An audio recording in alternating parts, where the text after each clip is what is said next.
শনিবার রাজধানীর বিভিন্ন স্থানে মৃত শিক্ষার্থীদের হত্যার বিচার এবং আটকদের মুক্তির দাবিতে মানববন্ধন ও বিক্ষোভ মিছিল করেন বিভিন্ন শ্রেণী পেশা ও সংগঠনের মানুষ।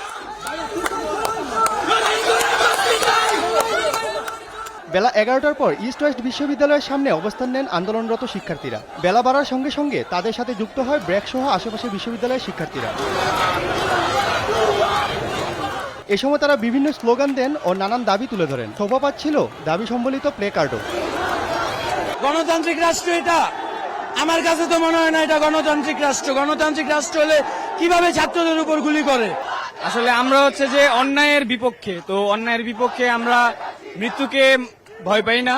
একই দাবিতে বিকারনেসা স্কুল অ্যান্ড কলেজের সামনে জড়ো হন শিক্ষার্থী ও অভিভাবকরা। এ সময় তারা দেয়াল লিখন ও গ্রাফিতি অঙ্কন করে প্রতিবাদ জানান। আন্দোলনে যাওয়ার মতো এই বয়সে অতটা পারমিশন পাইনি। এটুকু যদি না করতে পারি তাহলে তো সারা জীবন একটা কি বলবো দায়বদ্ধতার মধ্যে পড়ে যাবো। উপরওয়ালার কাছে বলতে বলতে হাঁপিয়ে গেছি।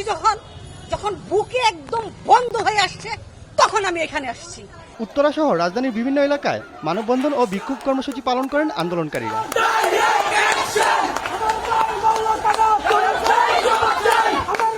আজ চৌধুরী, দেশ টিভি, ঢাকা।